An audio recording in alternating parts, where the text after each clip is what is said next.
Так, вітаємо колеги, вітаємо всіх учасників нашого Welcome, дискусійного colleagues. майданчика. Welcome, all the Будемо participants of починати. our today's discussion Сьогодні ми platform. Let's говоримо про start. Today, громади we для are talking поміщення about вплив розвитку communities and сільських the територій. environmental dimension of Перед rural тим, як development. розпочати традиційно, Before we скажу start, кілька traditionally, I would технічних like to питань. say Ми сьогодні робимо several words фото і about our відеозйомку housekeeping rules. учасників для We have публікації в photo and друкованій video чи recording цифровій формі, а також for фото та відео можуть publications in зберігатися з цією published or метою, digital form.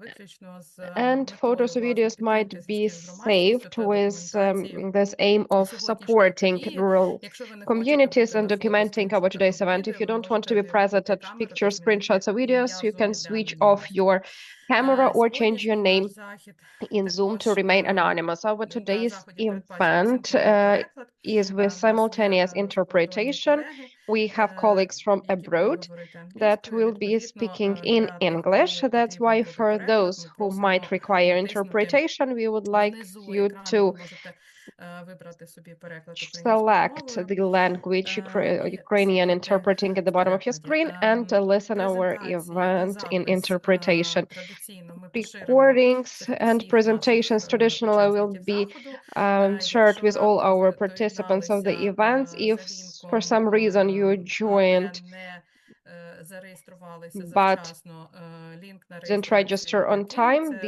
I will відповідно з send тої you the метою, link щоб for the зафіксувати ваші registration. It електронні is to адреси і fix потім your мати змогу emails, and then відправити later to вам have the opportunity to записи і матеріали. send you the recordings and all the Я materials. наразі передаю слово So far, модератору I would like нашої to give the floor to сьогоднішньої the moderator of дискусії, our пані today's Тамара discussion, Малькова, Tamara директорка Malkova, інформаційного Director at центру Information «Зелене Center, досьє». Green Прошу. Dossier. Please, the floor is yours. Добрий день всім. Hello, everyone. Добрий день всім. Я дуже Hello, рада everyone. всіх I'm very бачити. happy Правда, to нас see all of зареєструвалося you. там близько 100 We have людей. Наразі registered я бачу around 100 37. people, and I see Я only думаю, що 37 present here right приєднаються, now. кому But цікаво. I Отже, believe that those who я might be буду вести interested will сьогоднішній still join. майданчик. I Ми am going to be a продовжуємо обговорювати moderator of гарячі our today's теми platform. We на keep стилі on сільського discussing господарства та hot охорони topics довкілля і клімату. about communities and Продовжуємо the environmental досліджувати dimension and інформацію та agriculture. We keep події, on які researching informations відбуваються and events that в are going on Євросоюзі та в in the Україні European навколо цих Union питань.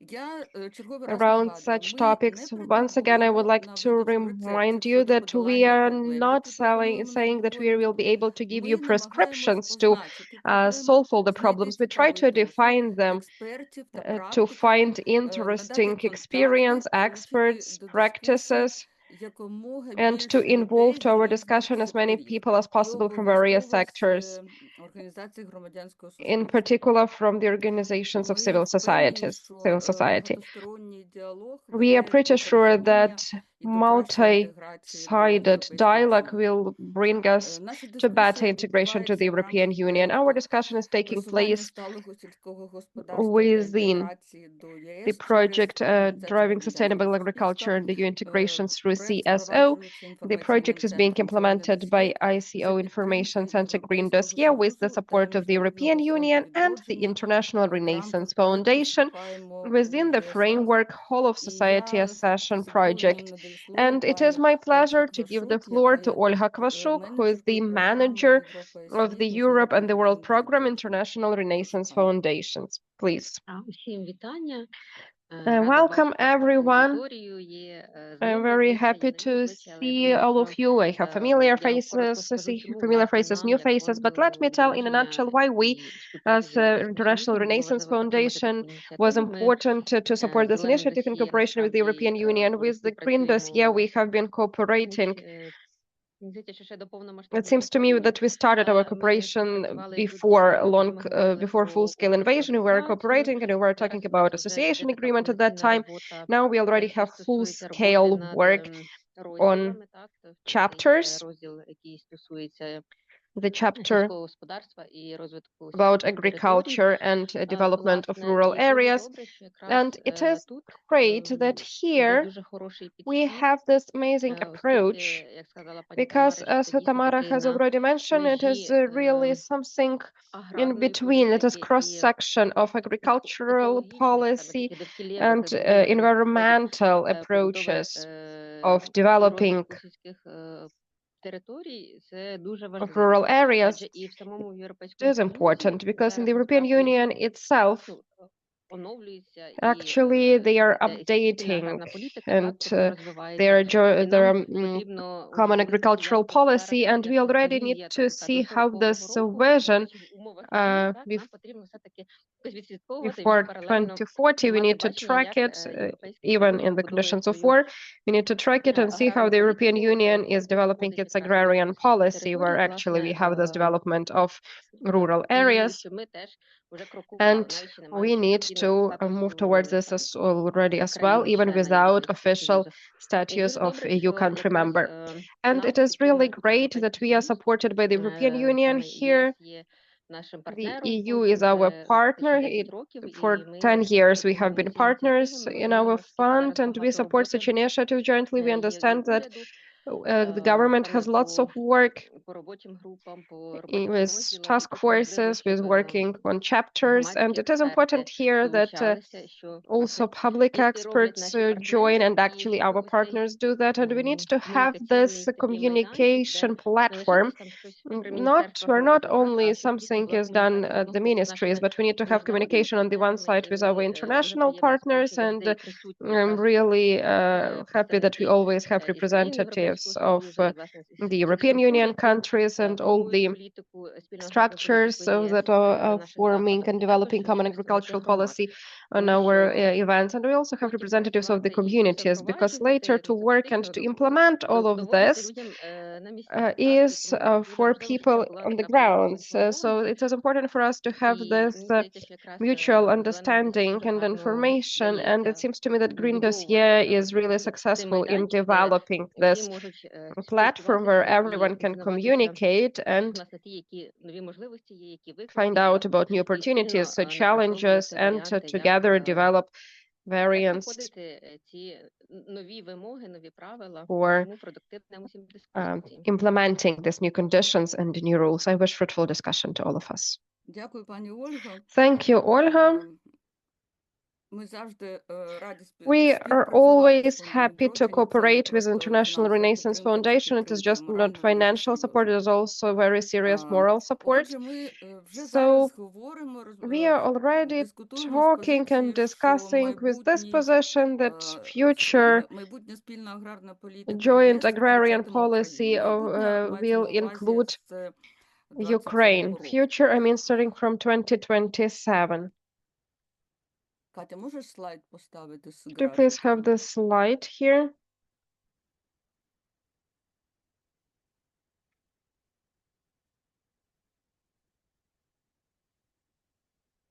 Ага, вийшло, да? Отже, ми маємо вже сьогодні думати So про already today we запровадження need to think about implementation of those principles, approaches, and rules of які є в Європейському Союзі. common agricultural policy that we have in the European Union. And here it is actually the second pillar of this common agricultural policy. Rural development is the second pillar. Common agricultural policy is based on the strategies from farm to fork, strategy of biodiversity, European Green Deal, measures of European Green Deal.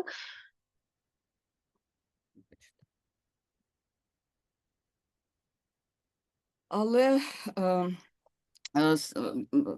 стратегія спрямована But strategy is directed довгострокової towards візії long-lasting територій. vision of rural development. САП передбачає інтеграцію екологічних, соціальних, The територіальних modern та культурних цілей у всі model заходи політики. presupposes integration of various targets in all measures. Every country member develops its own strategic common agricultural policy, and development of rural areas is usually financed through special fund. It is so-called EAFRD, CLLD. The financing is happening through programs of development of rural areas, co-financed from national budgets, and can be prepared for national and on the national and regional basis. For Ukraine, this transition from agrarian development to complex vision of rural development opens new opportunities.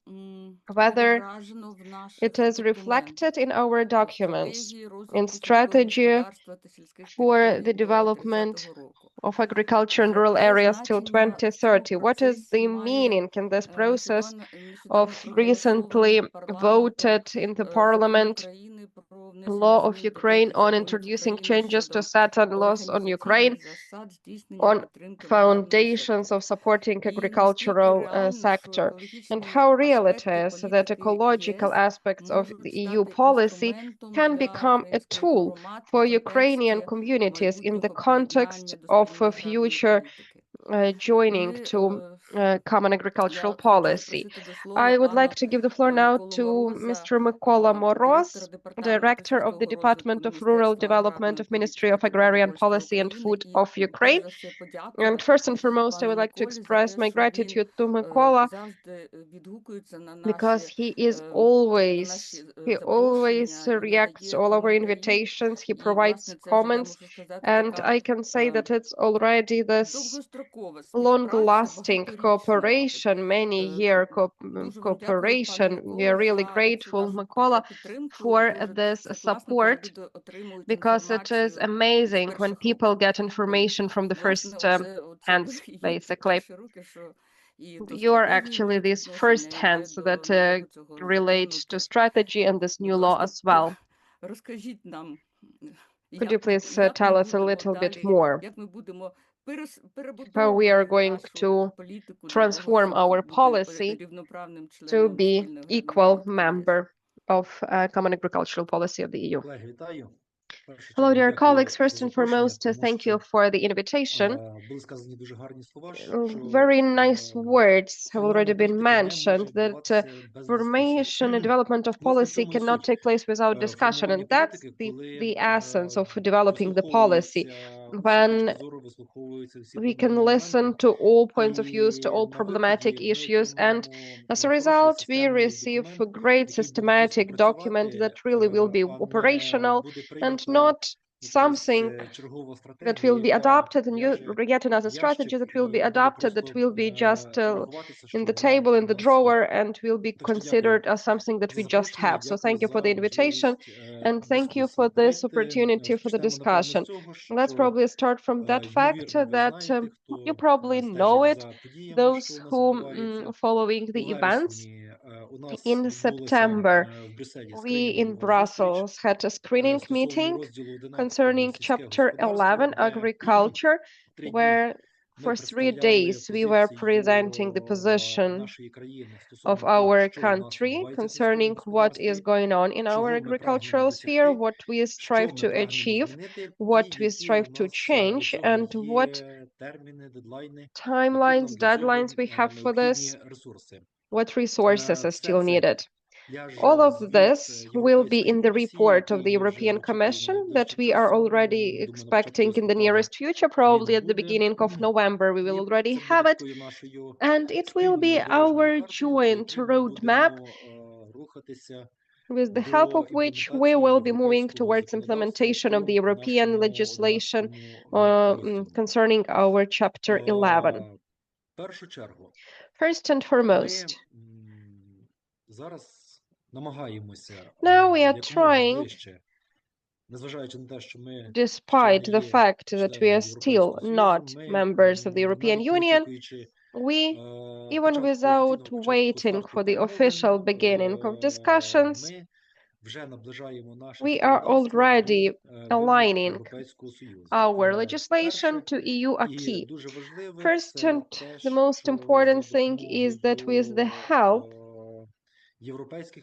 of the European partners, with the help of our local experts, we have developed this strategy of the development of of rural areas and agriculture by 2030 that is in full alignment with common agricultural policy, but at the same time it is taking into account the situation that is happening in our country right now.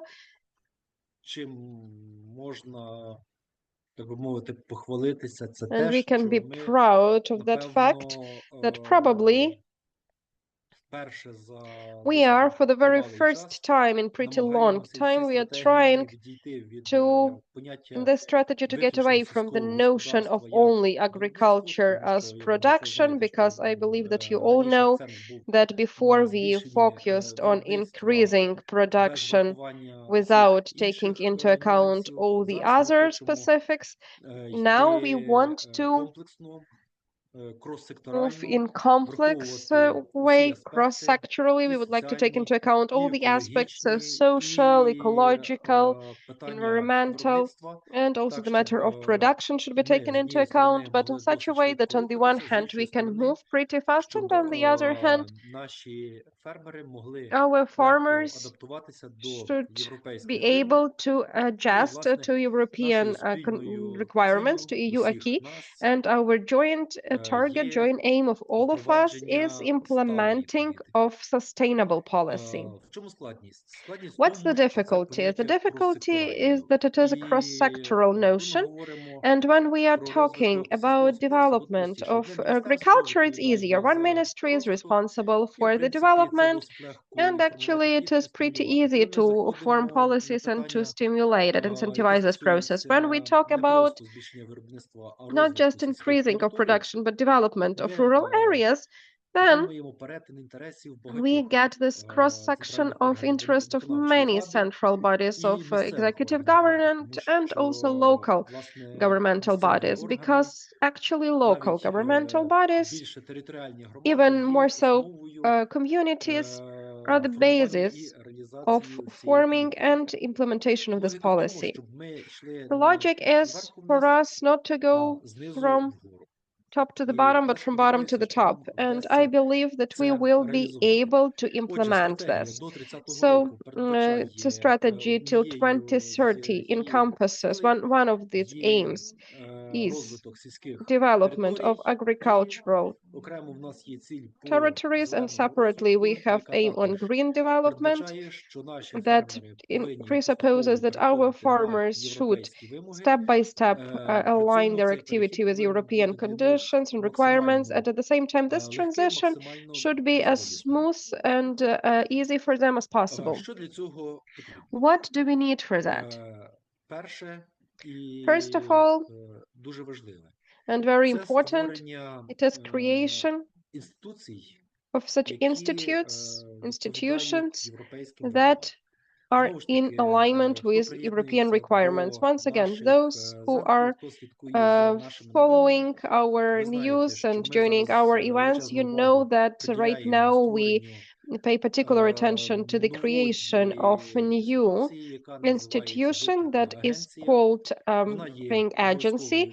It is mandatory for all EU country members, and it is mandatory for those countries that would like to have transitional support. This will be the only institution that will be conducting payments for farmers, administering control activities, and it will have pretty wide responsibilities and tools that it will be able to use.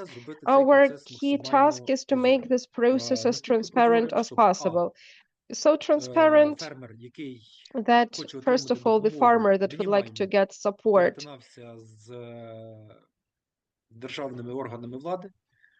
does not really communicate with state governmental bodies. For this, we have State Agrarian Register, where a farmer in his office, without coming with some documents, without some kind of papers and documents, just applies for it, and all the documents that already exist in other state databases are automatically gathered. Some additional documents can be scanned, and also be provided in this personal account by farmer. If something is not in compliance, it does not mean that application is not going to be considered, is going to get a comment, correct if these are some small mistakes, and apply once again. We decrease the contact with a farmer with a public official. Paying agency will be using a state agrarian register as the tool, and apart from that, such a paying agency will also have such an interesting tool that is called integrated system of administering and control, or in the European legislation it is called AJAX. And these are several modules that will significantly simplify payment control. For paying agency, it will encompass multi-level control. In particular, what I was talking about, the easiness of applying, but at the same time, it will also have digital monitoring that will be done by paying agency, in particular with the help of recordings that will be done with the help of certain space technologies. So transparency, reliability, and minimum contact of farmer with civil servants. The next thing that is extremely important, the policy on rural development will be formed on the foundation and the basis of developed programs. Tamara has already mentioned it is important in this common agricultural policy that we have this development of national strategies and key indicators. So those key indicators, well, the very strategy actually will be approved by the European Commission, and with the help of funds for the implementation of this strategy, we will be trying to achieve our targets.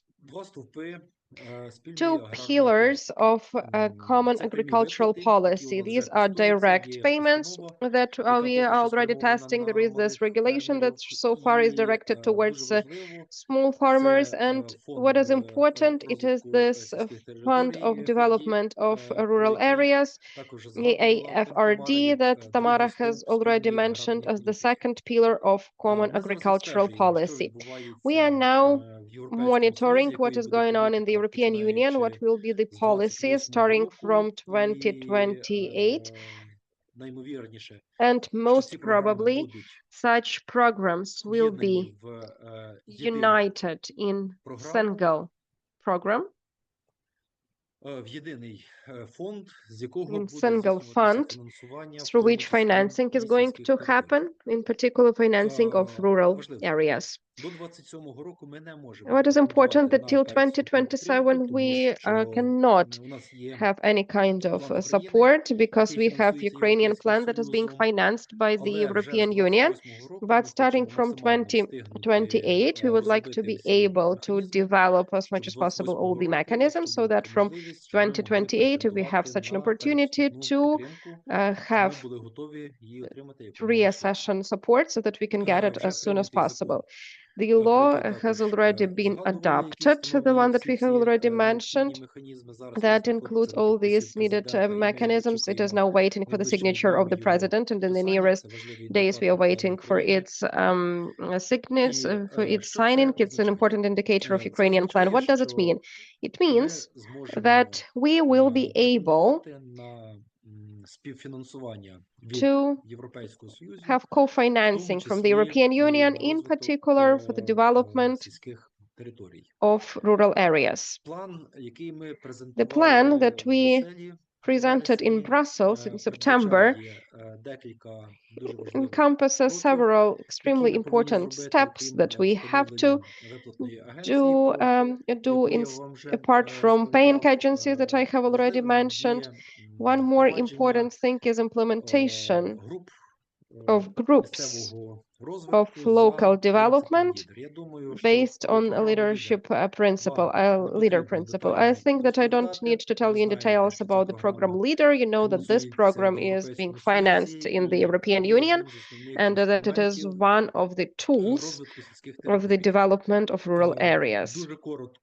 Just in a nutshell, the point is that if communities have people who are ready to take on the responsibility, that have ideas, that have certain offers and calculations on how to improve the life in communities, how to improve the life on rural areas, they can have co-financing of the European Union. We would like to implement the system of providing specialists in rural development for communities. This will not be something mandatory. It will be on voluntarily basis. Those communities that would like to have such specialists, we will be encouraging this process as much as possible, in particular through legislation changes and through training, support, and educational events. Several colleagues from the projects working on that already have certain results that they can be proud of. We have pilot projects that presented themselves perfectly well. The next block that we would like to talk about, it is the matter of rural in rural development. It is the matter of staff, of employees. Now we have a very paradoxical situation. On the one hand, a serious demographic problem. We are losing specialists. We have outflow of specialists from our country. It is very urgent problem. We have lack of qualified staff. On the other hand, we have high level of unemployment. And we have such institutions that are ready to teach such specialists, but we do not have single platforms where they will be able to meet and discuss such matters. I mean, those who would like to learn will be able to get free opportunity, and we will be able to train specialists that are really needed for communities and not specialists that we want to train just because we have such an opportunity. So that's why the next block is creation of such agro-work hubs in regions. They will be communicating between each other. They will be finding the needs and training specialists. This is also one of the directions that we would like to implement already before the beginning of 2027. The next block, once again, about the development of rural areas, it is sharing knowledge. Very often people are ready to do something, but they have lots of questions. Who to contact, where to go. Of course, we have advisory system, but let's say it is not perfect. So that's why we are implementing the system of knowledge transfer and innovations. It is available in all the countries of the European Union. The system AKIS, or AKIS, that has two-level mechanism. On the one hand, we are going to have digital platform where they will be able to share knowledge and experience, communicate, and look for specialists in their sphere. On the other hand, we are going to have regional hubs, regional representatives, branches that also will be dealing with providing platforms for sharing knowledge, in particular for scientists, that we have pretty strong scientists and they have what to say to our producers. Working with many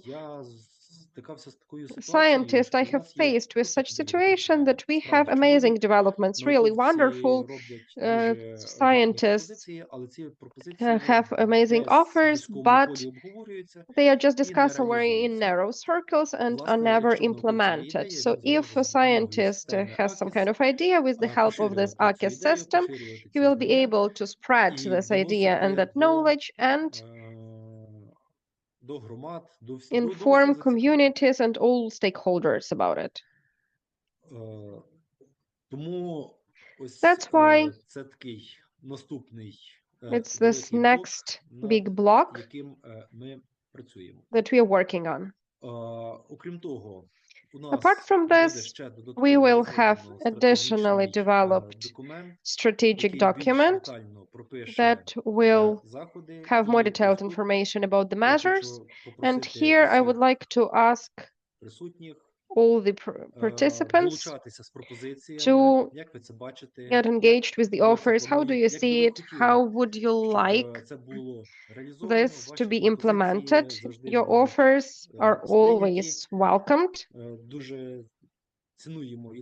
We value your ideas. When we were developing the strategy for agricultural development, we had several trips, visits to regions, and we just communicated on the ground with people. And when we asked them whether it's going to work, or do you think this will be working or not, and what do you need for this to work?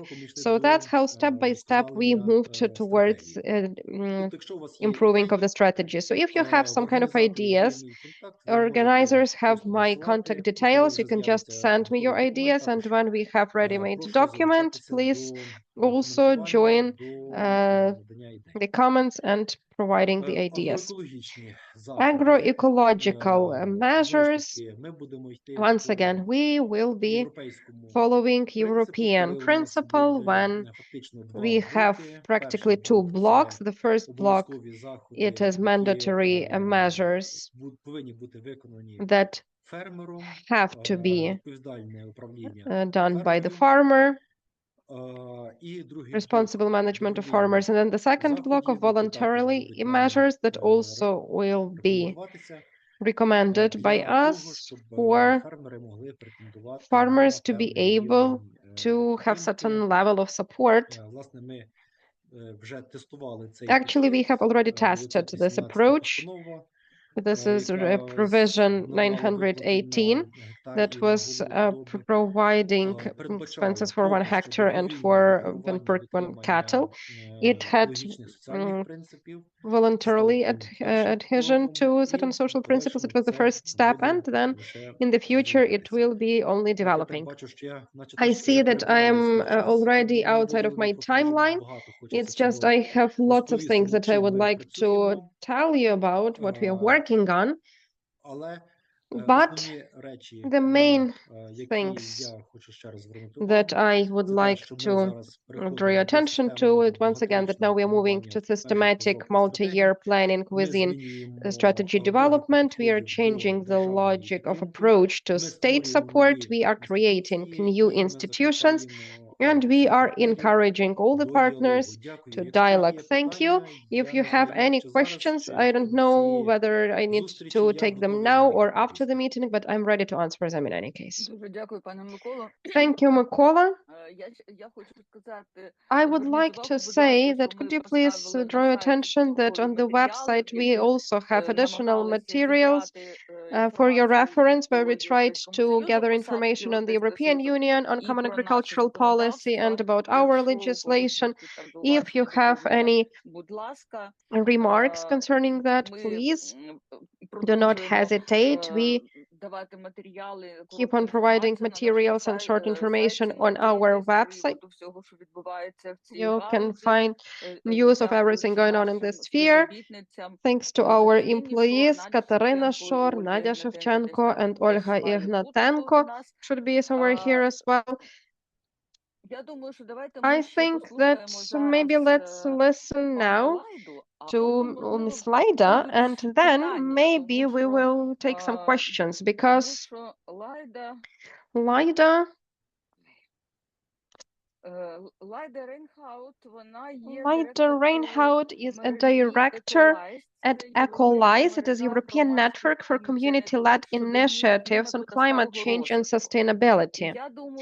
And I believe that Lyda will be able to tell us how all these principles and approaches that we would like to implement in our country, how they are working in the European Union. I think that experience of the European Union and those communities that ECOLISE unites will also help us to ask questions to Mykola and to understand what difficulties, what challenges we might face, or maybe what do we need to pay attention to, what has to be done urgently. Lyda, please, the floor is yours. Thank you, Tamara. And for the ones that don't understand English, there is somewhere a translation, and I will try to speak slow so that the translators don't have problems with my speaking. So yes, I'm Leida Reinhardt. I'm the director of ECOLISE, which is, as Tamara already explained, it's a network of community-led initiatives, partly on the urban side and partly on the rural side. And I will, of course, limit myself now mostly to the rural development. But before I will talk about let's say, the alternatives, the solutions for having food security and food sovereignty within the European Union, I would like to say some words about the CAP, I mean, the agrarian policies in Europe, because even if on paper it looks all great and fine, the reality is a little bit different. And a lot of the NGOs are quite skeptical about the CAP. I mean, they really want to have a fundamental change because of the fact that there is quite a dominance within within Europe. When I say Europe, it's the European Union. Because with the dominance of the agro industry, it's not the farmers that are having anything to say. It's mainly the agro industry that demands on how the rural development or the agricultural policies are going. We have a lot of environmental challenges here in Europe. I mean, part of the erosion, pollution, because the agro-industrial agriculture is quite uses a lot of chemicals, pesticides, fertilizers, etc. That also brings a lot of air pollution. Loss of biodiversity is huge in Europe because of the agriculture, the way as it is done. Not even talking about the animal welfare because of the huge mass production of meat as well. We also have mass production of animals, which is, of course, not very healthy and fine for them neither. And it also brings a lot of CO2 emissions. So, I mean, climate change is also partly caused by the way of doing agriculture in Europe. I think it's very difficult to change this. I mean, a lot of NGOs, civil society organizations are trying to change this, of course, into a more sustainable way. But that always is blocked by farmers, read agro industry, because of the power relations, of course. It's not the farmers that decide on what they are producing, on how they are producing it. They're kind of trapped within within the structure of the agro-industrial farming. So that means they are often kind of cheap suppliers for the agro industry and the further industry, I mean the animal feed. When you talk about agricultural policies on the national levels, be it in Belgium, where I'm based, or in Holland, or in other countries, it's not always the typical farmers that are part of the negotiations together with the government. It's mainly, again, the agro industry that is it's there. It's not to blame farmers here at all. It is also so that the structure of the CAP was maybe not intentional, but it is a result. That it is mainly the agro-industrial farming that gets the subsidies that gets, let's say, all the preferences, because I think the myth was that agro-industrial farming gives more profits and more production. Maybe it gives more profits. I don't know about the production, to be honest, but at least the more organic farming gives more healthy production, but the preference went always to the agro-industrial farming. I think it's very pitiful also for the farmers, because they are now a little bit with their back to the wall, because they have huge debts. They had to do a lot of investments for making that mass production reality. So they had to invest in huge stables for the cows and chickens and whatever. They had to invest in huge machinery to get those huge lands harvested, etc. They still have low income with that. I mean, there are a lot of farmers that are still under the, let's say, the average income level that we have here in Western Europe. So farmers are bearing all the risks. So they are in huge debts. So for them, it's very difficult to make the transition into more smaller scale farming or whatever, because they're kind of obliged to do that, because they have those debts, and the banks are, of course, knocking on their door if they cannot pay back.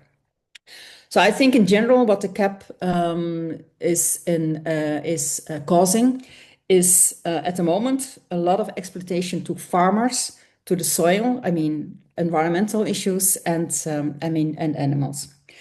So we have to make that transition towards a more sustainable agriculture. Then I think small scale farming, and there our members are coming in, and also the IFO, the organic farmers and whatever. But I think in general, I think what is very important is that we go back to that we are giving back the countryside to the farmers and the producers that are also taking responsibility for the health and sustainability of the countryside, farmers and people who live in the countryside, of course. So I think one of the solutions is going much more into small scale farming, organic farming, short production chains. I think what is important is also that we are decentralizing the power at the countryside. That also means decentralizing the processing of the production, because that now also is quite centralized. It goes to the multinationals. I mean, they collect the milk, they collect the wheat, they collect everything, and then the added value goes to those big companies. I think we have to go a little bit back on how it was before, where we have smaller cheese factories in the countryside, or mills for making the how you say that, the thing where you make the bread of, I don't know what in English. So I think that is very important. So that means a huge transition, decentralizing of power and production and etc. So I think for that you also need focus on housing, affordable housing, but also jobs. I mean, of course, processing on the countrysides will also result in more jobs. But I think we should have more industries, small scale industries or whatever, that goes where we have also more jobs on the countryside, so that people are staying there and not all moving to the big cities, because it also goes with a decrease of public services, be it schools, be it hospitals, be it public transport, whatever. I think it's the whole package. It's not only agricultural policies, it's the whole rural development that should be kind of in all together. So there is a need for decent incomes for farmers as well. We often talk about fair trade and fair income for coffee farmers and cacao farmers, producers. But I think we really have to have that system of a fair income for farmers here as well. So what I propose is that we, not for your country, but I mean in general for the CAP, is a just transition, just as we have for the energy. We also saw that the whole energy supply comes from the big multinationals. They are not willing to change anything. They really want to go for the fossil fuels. We also have their just transition to go into renewables. We are subsidizing the good ones and not the bad ones. I mean, we still do that, but let's say the intention is to subsidize the good ones that wants to make that transition into renewables. I think that is something that I would propose also for doing that for food production and agriculture, so that we are giving the subsidies not to the big farmers, which we are doing now at the moment, I mean, in Europe, but that we are giving the subsidies for the ones that really want to make that transition into organic farming, human scale farming, animal scale farming, and leaving, let's say, having the dynamics on the countryside, so that you also have people that could go and live there, etc. So I think that is something that needs to come, let's say, top down. I mean, that's a policy that we need to change. But I think what is also important that we have a bottom-up approach, where we see that all kind of initiatives that you are seeing now in the countryside, be it the eco-villages, be it the permaculture farmers, the organic farmers, the small-scale factories, I mean, for cheese and other things. I mean, you have a lot of those. And I think because it's their alternative to survive, but I think that should not be the survival path, that should be the mainstream. So I think that is something that can go, oh, wait, sorry, it's my cat. That can come bottom up.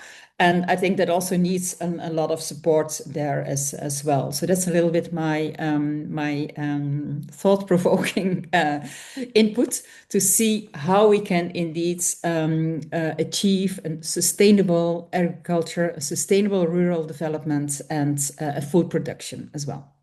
Thank you. Thank you, Laida.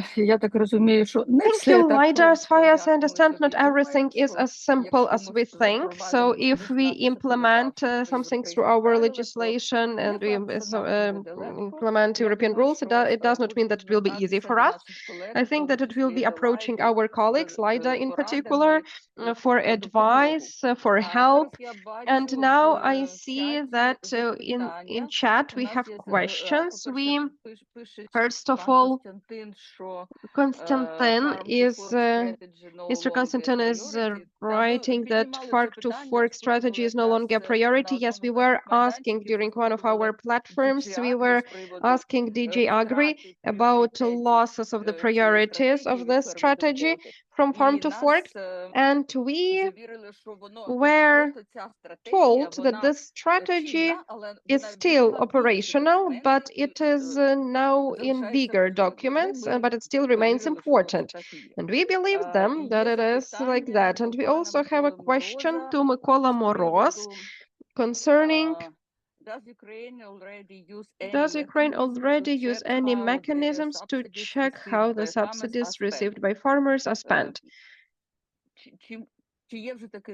Do we have such mechanism already of seeing how such subsidies might be used and by farmers? Could you please answer this question? Thank you for the question. Actually, the mechanism is already available, but there are certain things connected to it. So now, under the conditions of war in Ukraine, we cannot conduct control on using the usage of the aerial control, and we have a pretty big, pretty limited checks on ground. So the main focus now is document checks. We have on-spot control, but it is less than 10% with visiting the grounds. And in Ukraine, we have a multi-level system of audits, of checks, and it is conducted not only by the very fund that is conducting such payments, but also expenses from the side of State Audit Service under control, and also the legality of these expenses is under control from the side of law enforcement bodies. So every day we get lots of documents concerning such matters on conducting audits on certain violations, and we immediately react to that. So yes, there is this mechanism, but under the conditions of wartime, we cannot use it fully. And our expert, Olga Ignatenko, is adding here that actually this law that we have been talking about, that Parliament has already adopted, will come into force from 2027. So these mechanisms, these structures, a little bit later will be organized, and I will hope that everything will work properly. I would like to comment here also, thank you, that a paying agency will start its work from 2027, yes, but Ajax system will start its work a little bit later because it's a pretty complex mechanism. Some elements we already have, they are working, but others will be implemented by 2028 only. Thank you. Thank you, Mykola. We still have questions. Tatiana Kurban, please. Tatiana Kurban, hello, everyone. Hello, dear friends. It's a big pleasure for me to take part in your event. I'm the head of the department from National University of Yaroslav Mudry, and we, as representatives of green agrarian legislation, are very interested in everything going on in the sphere. We know that, of course, our government is trying to conduct Euro integration measures to adapt and harmonize our national legislations to the EU acquis. I have the next question, if you don't mind, also to Mykola. It's about institutional component, and it is the main body that is representing interests of agrarian sector, farmers, rural areas. The Ministry of Agrarian Policy and Food was always considered as such. Now you know that we have united ministry, joint ministry of economics, environment and agriculture. Do you think that it is in accordance with EU acquis? Do we have here the same way of harmonization? What's your opinion about that? Thank you. Thank you. That's a great question, actually. The European legislation has this requirement for the body that will form and implement the policy in the sphere of agriculture. So to say that it should be a separate ministry, no, there is no such requirement in the European legislation, but it is understandable that majority of the countries has such a ministry that is responsible only for the development of policy, but in particular in this sphere. Now we really have this transition to joint ministry. It has not yet fully finished. The whole functionality will be not lost. It will just move to the new ministry. We keep on conducting all the functions. And whether it will be more effective, I hope that it will make adoption of certain documents faster, because we will not need additional time for agreeing it with other bodies. All our normative legislation acts on the one hand, but on the other hand, it is clear that new ministry will be less flexible in decision making, and that's about disadvantages of such a union. Concerning institutional capacity, I would like to mention that in our strategy, the first point is actually providing institutional capacity, not only for the ministry, not only improvement of the level of specialists working in the very ministry, but also creation of lots of institutions. I'm not going to focus on them right now, but trust me that we have lots of work ahead. Thank you. Thank you. Thank you, Mykola, and I'm also grateful to Konstantin Muraru about such nice words about our Carpathian farmers in the chat. We love them a lot as well, and we are trying to spread information about them, and I do believe that they are the source of inspiration for the European Union countries. Thank you, and let's move on.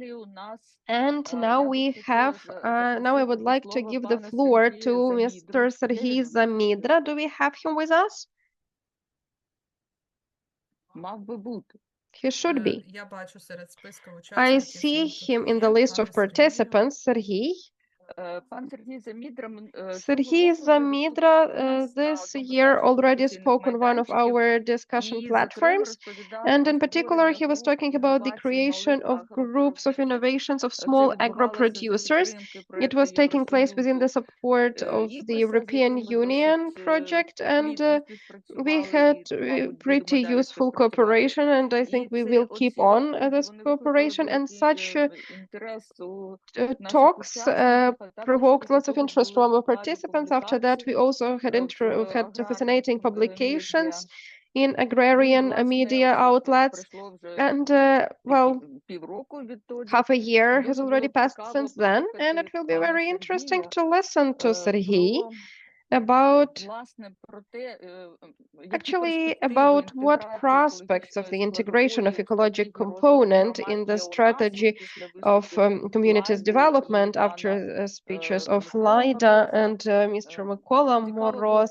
It will be interesting to hear what prospects we have and where are we at in comparison to other countries, maybe Eastern Partnership countries, because it seems to me that Serhiy has something to do not only with Ukrainian associations, but also with associations that are in countries of Eastern Partnership. Serhiy, are you with us?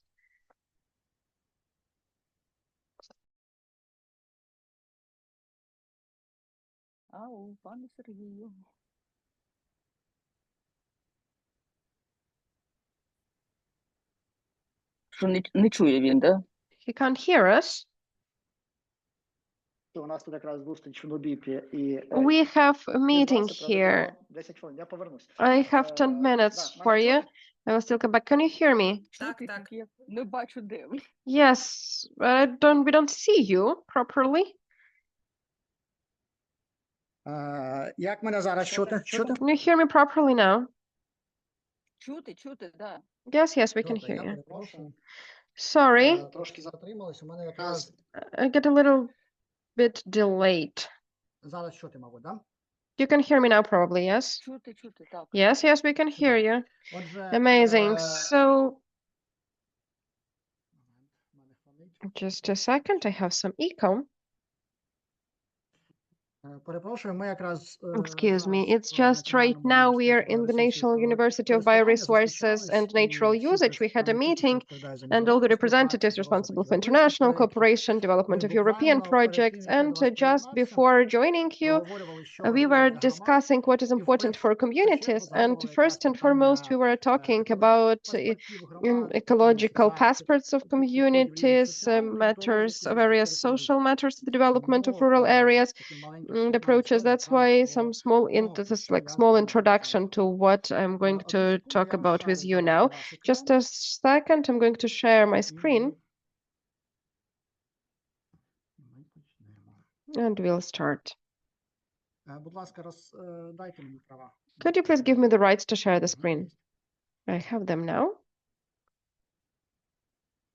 Отже, ми з вами So проговоримо про те, we що у нас are going to які перспективи talk стосуються about what the самоврядування prospects зараз, of local інтеграція екологічних self-governmental складових в bodies and стратегію. integration of ecological component in developmental strategies. Now, together with us, we also have participants that we together were presenting the project IPSA and IPRSA, and we were launching some foundations we met with in this project. But what Mykola was talking about, on the one hand, the project IPRSA and the range of other international projects provide support in development of normative documents, support of ministries in readiness to access the European Union. On the other hand, for us to be able to access the European Union, we need to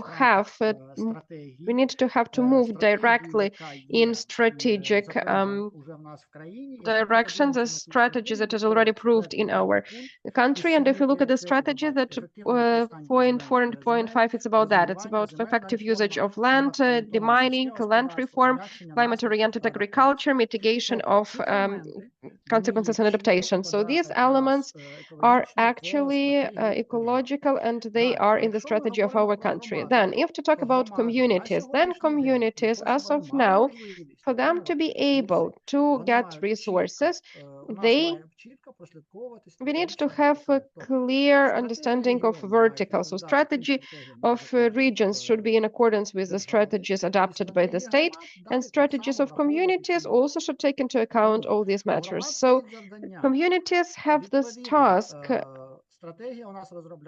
The strategy has been developed not so long time ago. It was in the end of the previous year. At the same time, many communities of Ukraine already have developed strategies of community development. So now we have this question, what communities have to do for all these strategies to be in compliance? Strategies of communities and strategies of regions were in compliance with those strategies of rural developments that is approved in our country.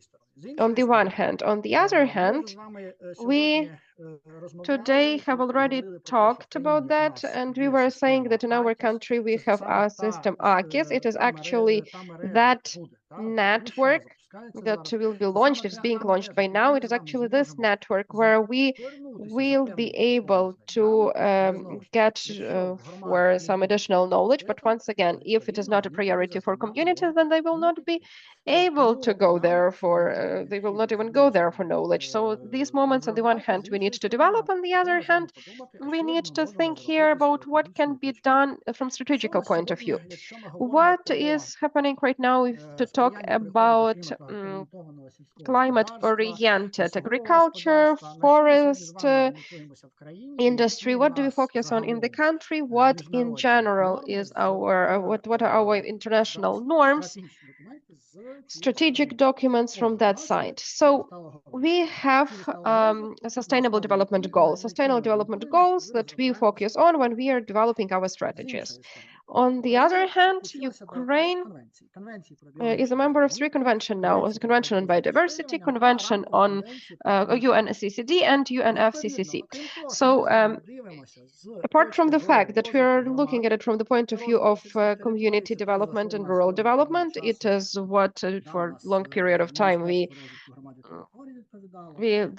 Ministry of Development of Territories was responsible for, and Ministry of Agriculture, but it is correct to say that it was common agricultural policy, and ministry should be responsible for that, because we cannot differentiate development of rural areas from agricultural development.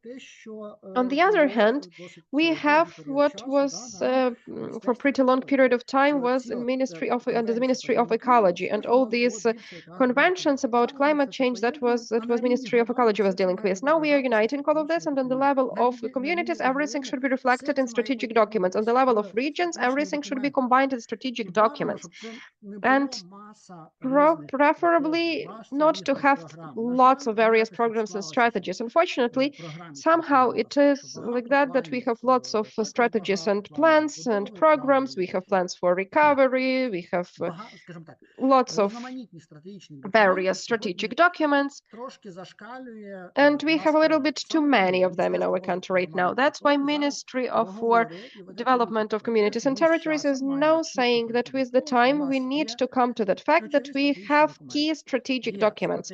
We have strategy of the countries, state strategy of regional development, we have sectoral strategies, we have regional strategies in the regions, and community strategies. That's why this, what I'm going to show you and to talk about with you now, the best thing for all these matters to be reflected, if we have representatives of communities here, they have to be reflected in the strategies of regions and in the strategies of communities. You have to have some, you may have some other documents, but try them to be in such a way that it is all combined into strategies, because these documents are definitely going to remain with you. Others might disappear, but not these ones. If we are talking about What documents, what strategic documents that are reflected in our Ukrainian legislation.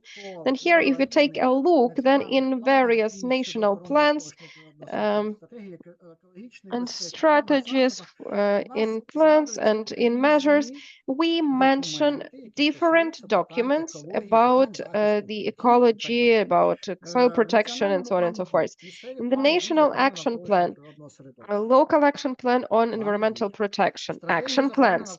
Then we have strategy on and regional and local strategies of climate change adaptations, local plans on climate change adaptations, targeted programs on usage and protection of soils, lots of various programs that are actually directed towards the same thing and that are actually during their development, during some kind of research, shouldn't be separately from the development of agriculture. They shouldn't be separate from all the other programs of rural developments because it is all single approach to territorial development.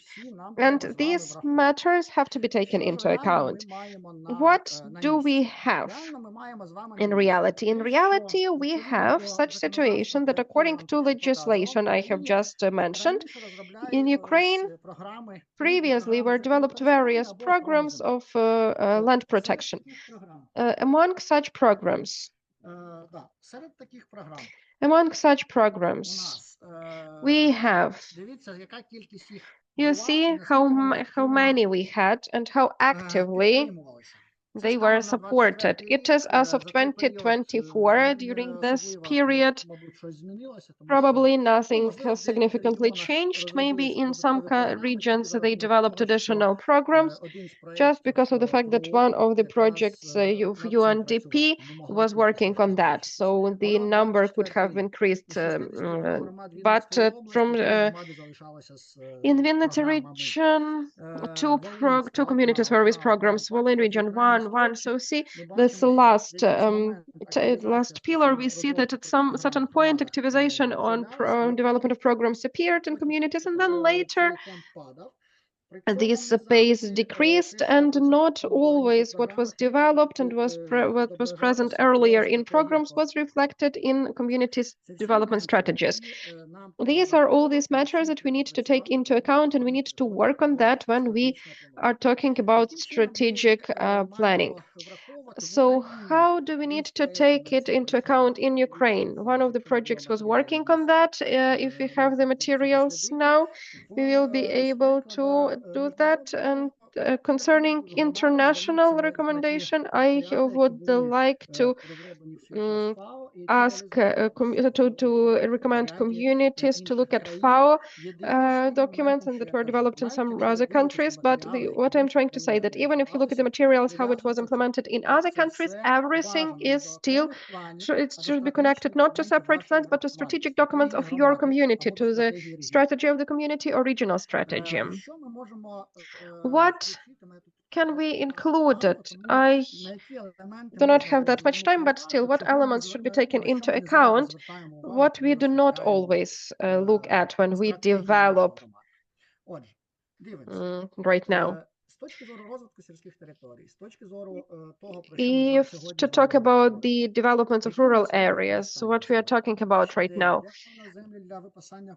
where do we have lands for cows and for cattle, whether our lands are possible for various usage. So these are all those things that have to be discussed. This is something that needs to be open in our strategic documents. We do not very often have them. We sometimes mention what we still have, how many different lands we have, but we do not get deep into those peculiarities that we have and that are important in the context of planning and usage of lands or development of biodiversity. It is extremely important because very often communities do not understand that even if we are talking about resources, communities very often do not understand that strategic documents that are where their ecological resources are reflected, they actually have this opportunity to engage and to involve other parallel funds that are not in territory development programs, but in ecology programs. And it is important, that's why it is important that in your strategies you have those various aspects and so that they are reflected. Various conditions for land usage. This is something that has to be taken into account and included. The strategy might get a little bit bigger. And then when it is bigger, you need to once again shorten it. And within the program, you may already discuss all these matters. Different pressures, risks concerning the territories also have to be taken into account and written. So this is the project that I was talking about that was working from UNDP on developing of integrated plans of land usage. You can contact with the project. I think that developed materials will be useful for you as well because they were working on it. Various projects were working more on agricultural development matters about ecology. This is actually this project that was working. The next thing that I would like to say, when we were working on the matter of forming initiatives of initiative groups of small producers, we very often had all these matters for discussion that you're talking about right now. We have just returned from the project's leader in France, and ministry is taking in as one of the approaches for agricultural development. Leader very often takes as basis the matter of ecological solutions for those communities that are used here. So these communities that we have here, we are moving towards the European Union. And if you want to involve, to engage additional resources, if you still have some matters that are not yet solved, then take into account what we are talking about. Take into account everything that Green Dossier is presenting today, so that you can provide this opportunity for people to live in those conditions they would like to.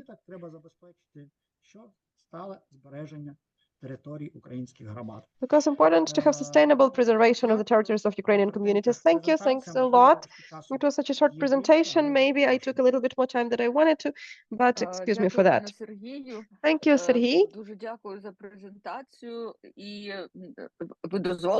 Thank you for the presentation. Would you be able to post it on our website? Yes, yes, please do that. Thank you. Now I would like here, because it's very logical now, to give the floor to communities.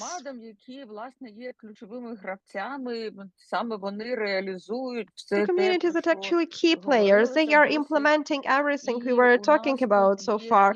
And we have certain representatives here with us. Now I would like to give the floor to Ms. Svetlana Roik. She's a chief specialist on public relations, international cooperation, investment, and project management, Rivne community, Rivne region. Hello, everyone. Can you hear me well? Can you see my slides?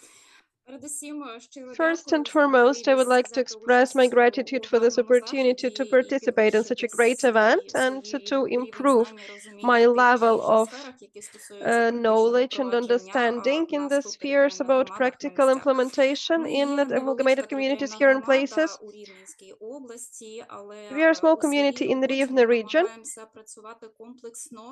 but in our work we're trying to have complex approach and to work in such a way that our work brings results in sustainable development of communities. The peculiarities of our community is that in our territories we have two highways of international matter, and in one place they intersect and overlap.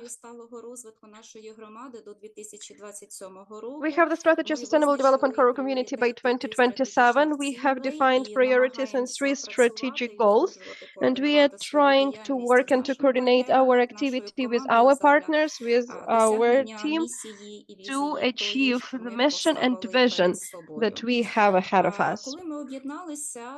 When we got united, it was 2018. We have faced this problem that we haven't had local utility enterprise or fire protection or any other services, utility or administrative for our population. That's why in our team we focused our attention on that, and we are proud today that we are the only rural area that can provide administrative services, and we are able to issue passports, Ukrainian or foreign ones. We have this aim of developing the sphere of services of this direction. For the last 3 years, we are leaders in Dubinsky region on providing administrative services. We are even ahead of other cities that are bigger than we are. We are very proud that we have a fire team. We have offices, police officers, and other directions that provide quality services for our young people. I would like to focus your attention on those successful cases that we managed to implement for the last 2 or 3 years. And we are focusing here on the element of ecology and some kind of indicator achieved in this direction, because I can talk a lot about my community and actually and about our work directions. But till 2023, 2024, we had the opportunity to work on really great private partnership project, and we managed to implement to our project ecological extracurriculum activities where our children learn how to grow ecological products. We have allocated plot land for them in cooperation with donor organizations and local business. We managed to buy equipment of special equipment for them, that they can go through this cycle from growing to harvesting. So previous year we managed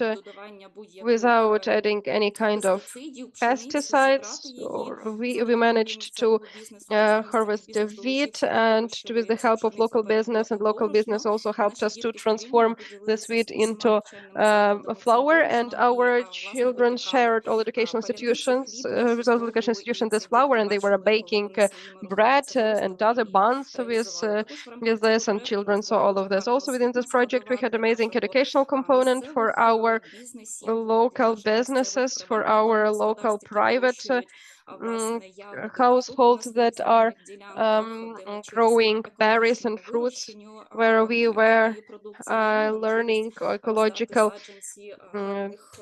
harvesting, ecological growing, and we also had this opportunity to grow the income of households. And actually, let me focus here, because here we developed pretty successful experience of cooperation with National University of Water Management and Nature Resources, because they are scientists helped us to work with children on this research. Today we have a range of initiatives on continuation of this amazing initiative in the school, and we have a range of ideas to develop this direction. We agrarian part, and we are agrarian site, and unfortunately we do not have big production processing enterprises, but we are very proud that our agrarian companies such as AgroClassic, one of the biggest companies, came to that fact that they shouldn't just use land or just get income, and we are happy that today they are talking about soil improvement and increase of biologic activity in the process of its activity, and that's how they engage others to this matter, so that others can practice the same. Yes, we have the war and it is difficult to work, but for 4 years we have been working in our community. We have this big team that is working on building and developing industry on our territory. We have registered in in single register of industrial parks of Ukraine, ecological industrial park on in-depth processing of hemp. We have a managing company that is dealing with it professionally and that is implementing this initiative. And we are pretty sure that in the nearest future, we will be able to develop capacities for our agrarians to be able to develop the soil and improve the soil and climate and environment, and lots of processing products can be get from such initiatives. One of the examples of this, I would like to energy efficient initiative that we have implemented in the territory. We have the biggest kindergarten on Privilna. We have Galia system there, and children from kindergarten know that the warm water that they use for washing their hands in kindergarten, it is heated by the energy with the energy of the sun. And it is this example when we do not just have some renewable sources of energy, but we also tell children, parents about that, and that's how we popularize this idea, we promote this idea. As any other community in Ukraine, we have this urge for all our institutions to be energy independent. We plan to build sun stations and power station to have it in all the institutions, and we are working here on also this amazing project now, and as it is already under the discussion so that our school can keep on working, but we will be talking about that when we have a successful case of implemented initiative. I would like to emphasize that all measures of our social sphere, schools, and all institutions now use renewable sources of energy. The community put lots of their resources into it, but today we are talking about the fact that we are independent from natural gas. We have big savings even in boilers reconstruction projects and others, and we are working here as well. And we have the range of initiatives so that with the help of local utility enterprise, we can produce fuel that for our boilers, and we will have the opportunity not only not to use solid fuel and gas, but we will be able to use local bioresources for that. Now we are implementing big project of trans-border cooperation with partners from Poland and Lviv region. That its aim actually is to popularize and to promote ecological initiatives, environmental initiatives, to work on adapting to climate changes. We need to develop action plan on biodiversity in the territory of, it will be developed by Polish partners, so experts from the European Union for our territories. But the most important thing that this action plan on biodiversity and environment will not be just developed, but it will have lots of various exercises, trainings, games, and other measures that will be conducted within the project in schools. And that's how we will be able, once again, to keep on talking with our children how important it is to take climate ecology into account. And so this is our mission. This is the first step, and we will be talking with our children about that, and then we will be accumulating all these initiatives and move on. Quality medical services. Here I would like to focus also on that fact that apart from the fact that we need to repair the premises, we moved further, and our medical institution, and we have 9 of them on our territories, they have one e-bicycle, and they provide services. Each of them have one such e-bicycle. Not, of course, in winter, but still they can use it. And it is also ecology initiatives, because we show that to our population that we do not have greenhouse gas emissions.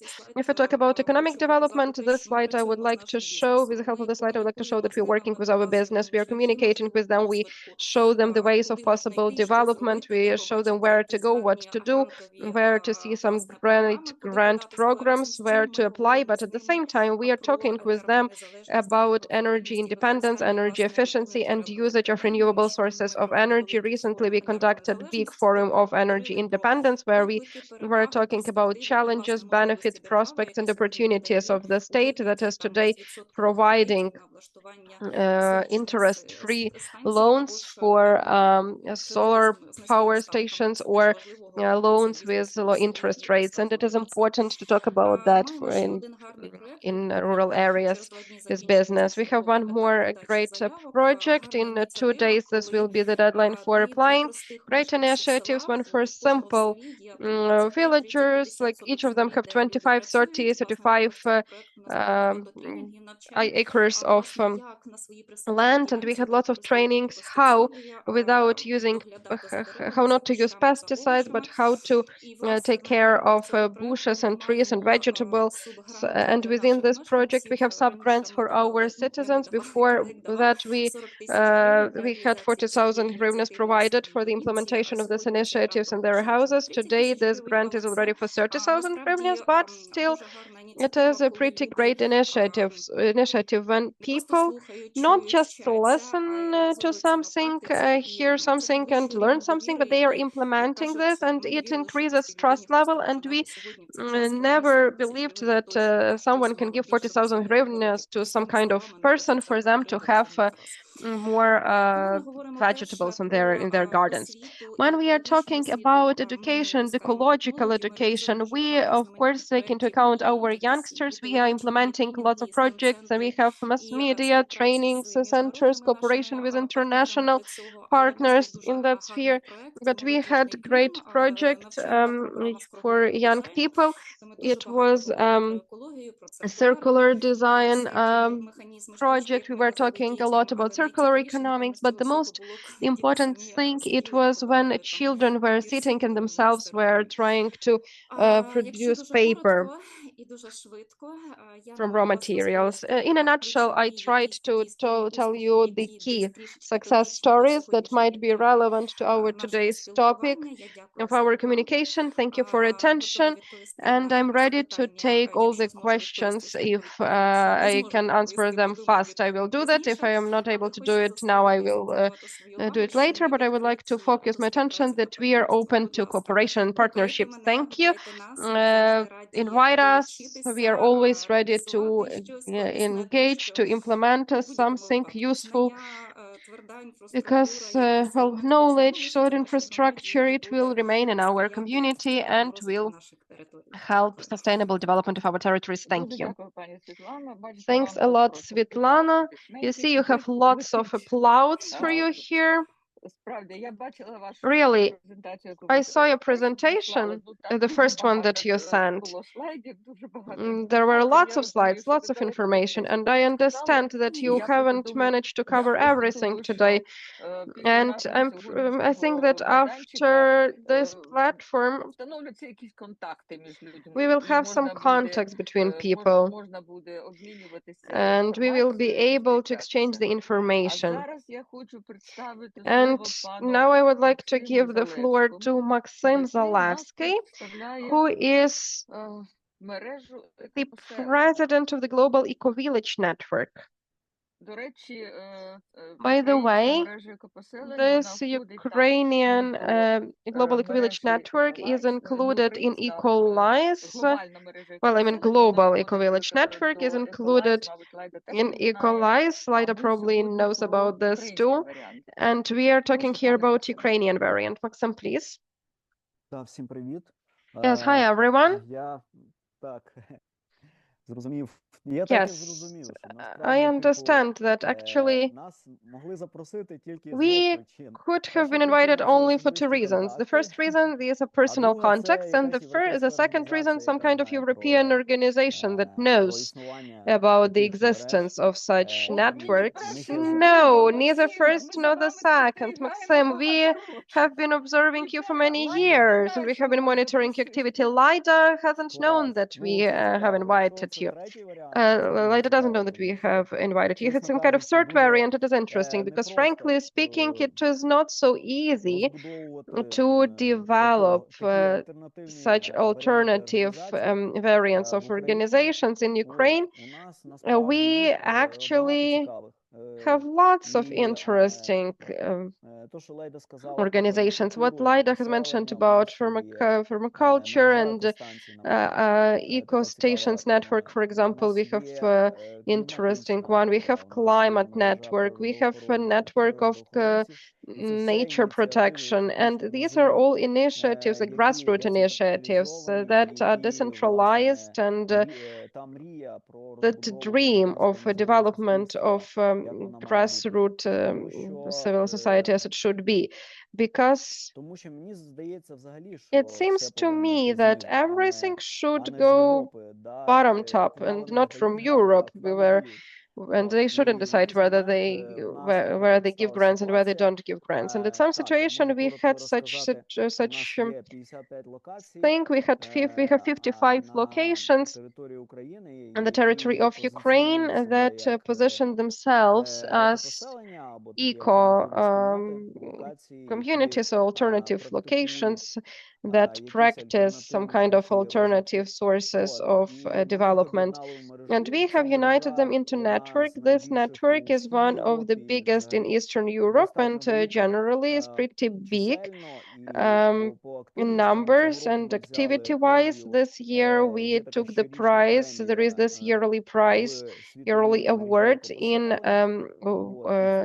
global eco community network, and we get this award on regeneration direction, regeneration of soil, and so on, because we, for the last 1.5 years, we were working on this regeneration vector. And of course, that one of the reasons why is that we had around 12 villages and populated areas under occupation. Among them, 6 are practically ruined. And it is extremely difficult, because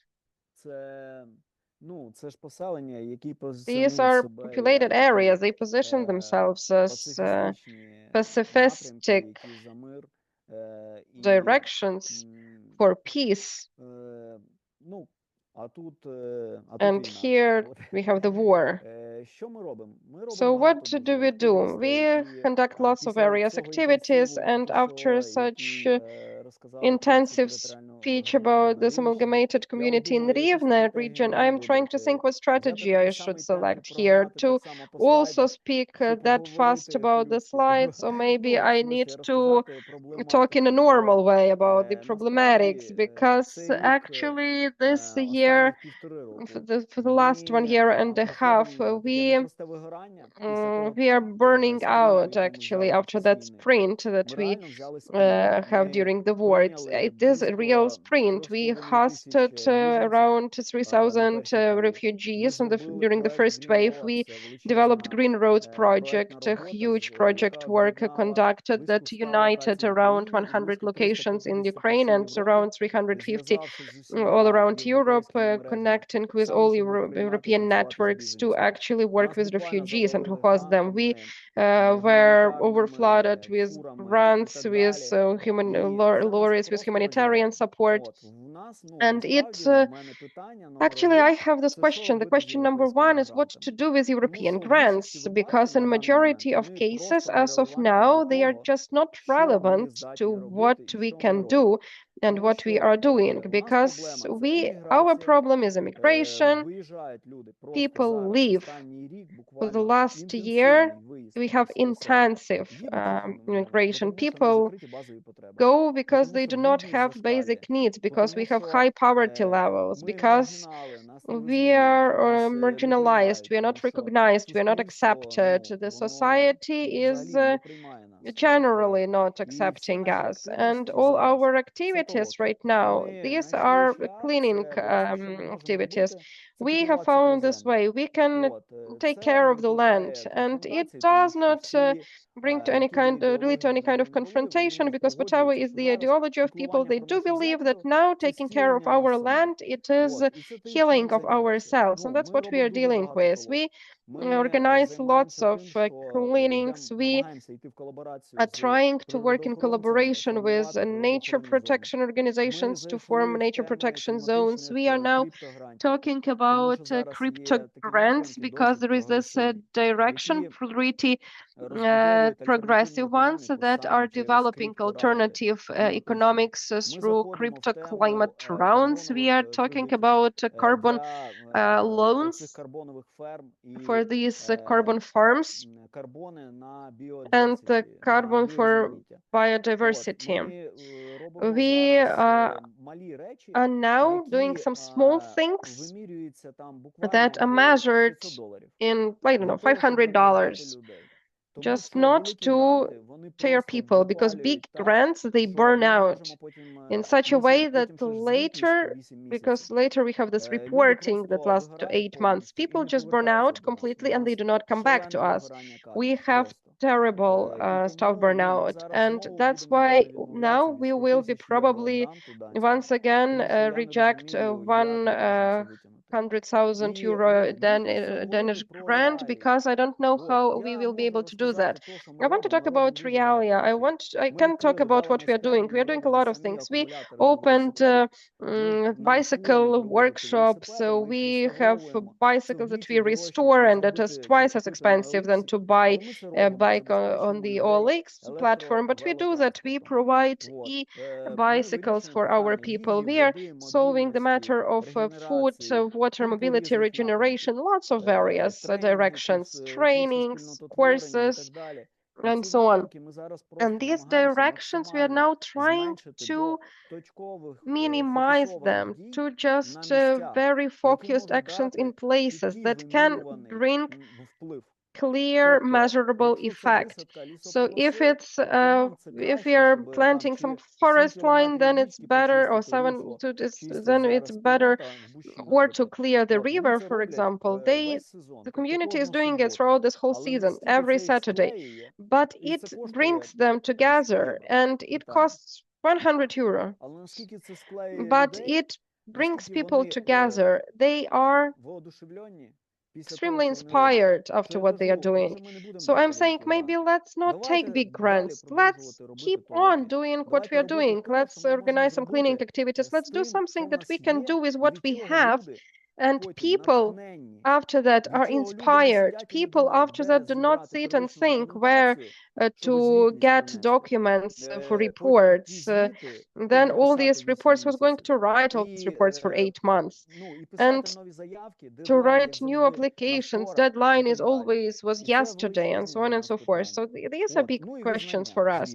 And of course, recognition, because the matter of partnership, of collaboration, and such recognition, for me to be invited at some kind of conference of communities where they want to see us, whether they say, you know, what you are doing is needed, because these are actually those sustainable development goals. This is that Green Deal. This is something that motivates. That what is demonstrated on those amazing stages. But actually, what is on stages is one thing, but what agro holdings and forest industries do in places, and all those business people that put dams, and I don't know whether you know what's going on, but only in Bushi we have already we have courts hearings, because people found some kind of phosphate there that they want to monetize, and they are ready to go till the very end. The same with forests and with everything else. This is the war on exhaustion, and we are in very bad conditions here. And the amalgamated communities just don't know what to do. They say that, yes, we support your initiatives, but you understand that we can't do anything here. It is not in our competency. We do not have Ministry of Ecology who to appeal to. And the only the only institution we can appeal to is Europe. We have European Union next to us. They have strategy. They have resources and political influence on that, and this is something that we are holding to. And because who needs eco-villages in Ukraine? I don't know. Apart from motivated interest people who would like to include it in reports, who else? Who else would like to have it? If to be real here, and that's a big question, because we are talking about sustainable development. In every slide, we have sustainable development goals, but at the same time, we need to talk about those grassroots communities, decentralization, development of public society. But does it go lower than such conferences where we actually have this development of communities? Who do we need to talk to about that? For me, these are all open questions, because what I see on places right now on the grounds, it's no, if people are not burnt out, it's just people who know how to speak eloquently, but generally it's just we have monitoring of biodiversity, and to take documents for this plot of land and to protect this land. They are just playing badminton with us. No, this land is not of our community, maybe it's their community, but actually everything is already belongs to his wife that has been living in Spain for many years. And now you can go and find who this land belongs to. There are many such stories, but well, thank you for attention. I'm not going to go through all my slides. If you need them, I can just send them to you. Yes, please send them, Maxim. And you know, actually what you're talking about is burnout and who needs eco-villages. Well, 55 locations all around Ukraine, then someone needs them. It's not just numbers. There will be no conclusions. I believe that now we are going to listen to Valeria Huantar. She, I think, does not have a very rosy situation, very peachy situation. Hello, it's Kharkiv region. Can you hear me? Yes, first of all, I would like to answer Maxim. I am working in Kharkiv region. I was working with around 10 communities very closely in various projects, and I would like to answer Maxim. Actually, just recently, we visited village Teplohora with 6 communities of Kharkiv region. One of the communities wanted to create on the territory of their deoccupied community eco-village in the place of abandoned village where no one is living right now. Maybe it will be some kind of, inspiration for you or encouragement based on everything that you have mentioned. But all these problems that you have voiced, they really exist in communities. And I would like to say that Kharkiv region is presenting various types of communities. These are frontline communities, occupied communities that are either frontline communities now or a little bit further from the front line, and also rare communities. That's why conditions are pretty different. I would also like to talk about the problems that Maxim has voiced. They do really exist, and it's about natural usage, about land usage. So lots of communities say that we cannot work with lands because they were given to someone, or there is no opportunity to use them for public needs. The same is about natural reserve fund. We were researching strategies of communities, and there are communities where it is less than 1%, and there is no opportunity, for example, to increase it, also because of many reasons. I immediately would like to mention that frontline communities, well, we're not going to talk about all the problems that were created here after the occupation and full-scale invasion. There are lots of them, but I would like to say that this number does exist. In Kharkiv region, 37% of lands are mined, and of course the density of mining is different, but it is a big problem, meaning what are we going to do with this and how? Because in reality there is no document like the mining plan, or at least some kind of strategic plan. It does not exist, and there are structures responsible for divining. There are organizations dealing with this, but we do not know for sure whether it will take place in 10 years or in 30 years, as it is in Bosnia, for instance. That's why it is this huge problem that includes everything else. And from other important problems, I would like to mention that we still have hostilities in some areas. This is a huge problem, and pollution, water pollution, because we have not operational purification system, water treatment system. Water provision, it is also a problem in many communities, in particular frontline communities. So everything water related is pretty complicated, I would say. But despite all these problems that exist and that were existing before full-scale invasion, communities keep on developing strategic planning and creation of certain documents, as it has been mentioned by Mykola. He has mentioned, and he also has mentioned about existence of many documents, and the fact that we lack staff in communities and burning out exhaustion exists not only in ecological villages but in bodies of local self-government, in particular such territories as the occupied communities.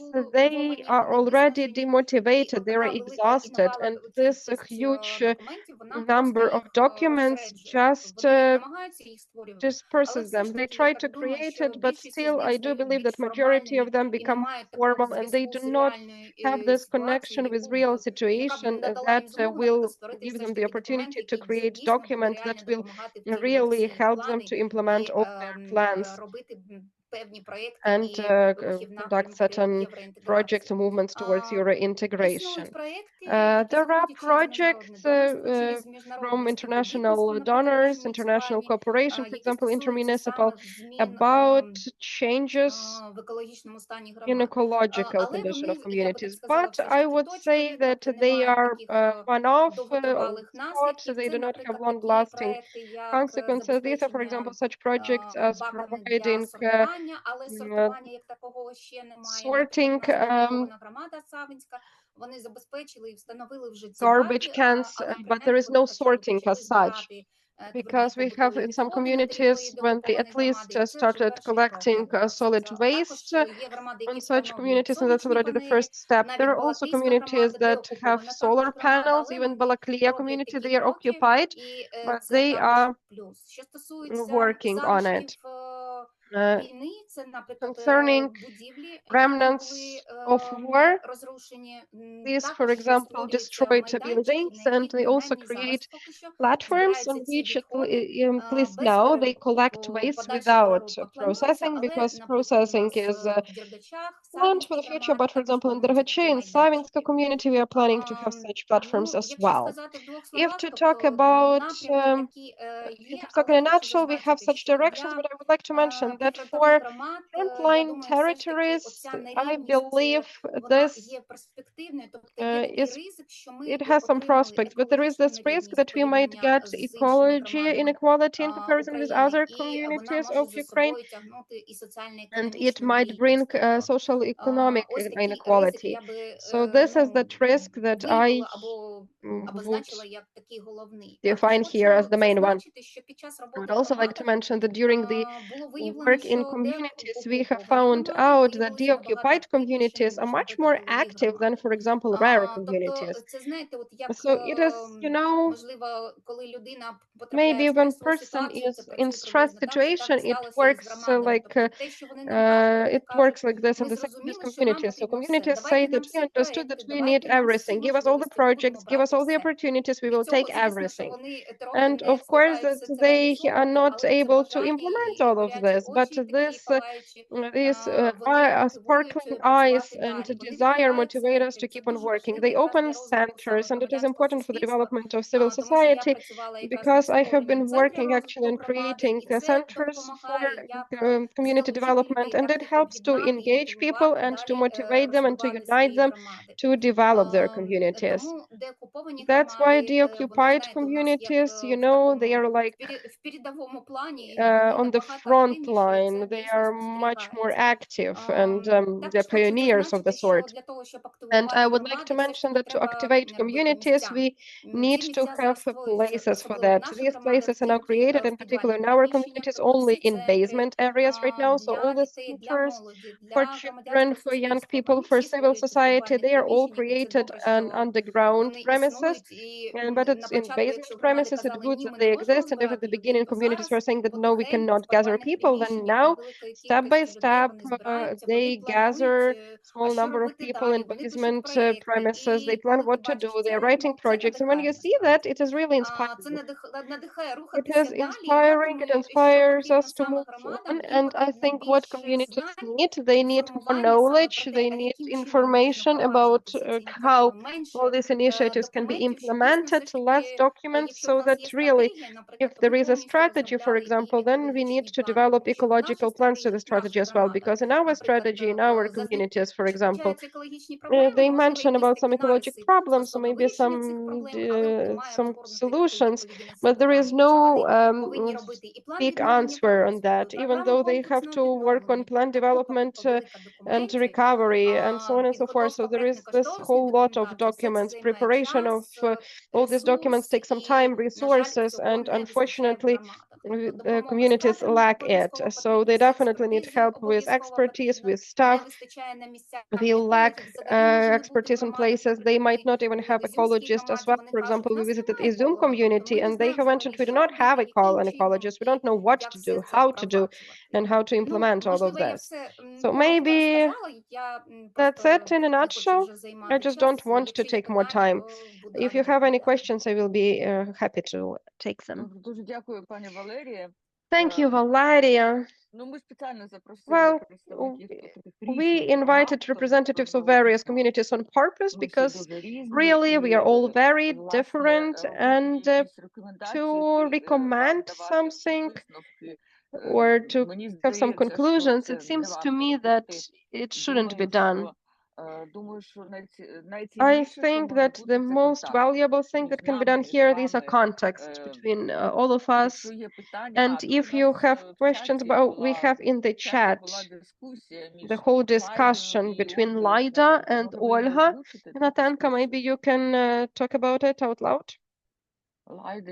Lida or Olga.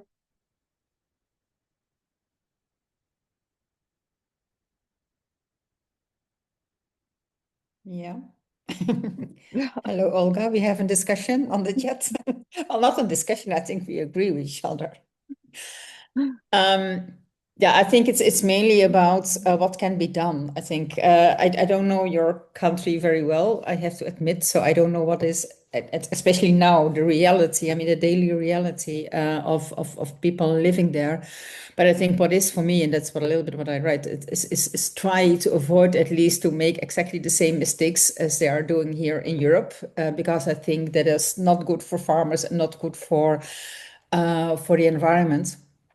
And here, of course, we have a movement that is trying to build the alternatives for having a more sustainable rural development and agriculture. And it costs a lot because you're really fighting against the big multinationals in our case as well. So I think that's something that absolutely is something that if you can avoid it, then you have to avoid it. But I also see that it's very difficult to avoid it because, as someone said, I mean, it's also Europe that is pushing a lot, I mean, and putting it as a condition to become part of the European Union. So I do see that it's absolutely super difficult, especially in the actual situation. But yeah, I mean, it's a little bit, I think Olga knows better than me, at least, and all the rest maybe, on what is exactly what is possible and what is not possible. But I was very happy, by the way, to see that a lot of positive examples are also there. So that really gives hope. I think that's at least it always gives me hope and continue the battle to kind of save the world, because you always see people with a lot of initiatives and activities that are really, yeah, much better. And let's hope that we can upscale and outscale, as we say nowadays, them so that they become mainstream. But we're still not there, I know. Thank you, Лайда. І я добавлю просто дуже трошечки. Uh-huh. Просто ця дискусія, вона дуже I would важлива. add in a nutshell here, because this discussion is extremely important. Who do we need support? What is more sustainable solution? Concerning big companies, that's true. This is very relevant discussion. And this is that part where we really can contribute, where we can add something to the development of new common agricultural policy. What rules should be there? Who to support more? What will be more sustainable? Because this program, Leda is absolutely right. We have it in Europe, we have it here. But for us, on this particular stage, big companies, multinational companies are not being subsidized. And these subsidies actually lead to this big competitive opportunities for such big companies and for not so sustainable methods of production of food. And it is not only about food all the time, but in European agriculture, this is really a big problem. Lida was talking about that. It was this dependence on protein, food, animal protein, for example. It is non-sustainable practices of producing animals, and we can influence this. And it would be wonderful if Ukraine can provide the best example and its position while accessing European Union, that not only the product that is producing agro products like this wheat that, for example, is being delivered in mass, but also we need to talk about the culture of production, traditional methods, and traditional unique culture of consumption, because I have recently seen it. We had some material about farmers, and they mentioned that to be farmers, it is not about business, it is style of life. And actually, this is something that should be the part of support in common agricultural policy. It is style of life. It is more style of life than some kind of business or product production. Thank you. Дякую, Оля, дякую, Лайда. Thank you, Ola. Thank you, Lida. You see, actually, when Mykola Moros was talking, he was saying that there will be developed strategic document for this, for implementing this new law. And he invited everyone to join to the discussion. He encouraged everyone. So I believe that we all need to use this opportunity, this invitation, because without discussion, without constant communication between ministries and farmers and eco-villages, nothing will happen. We all need to communicate, and this is actually this entry point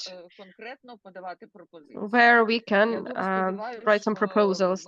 I do hope that we will keep on this communication, that we will keep on talking and discussing in our projects and with our colleagues. I am grateful to everyone.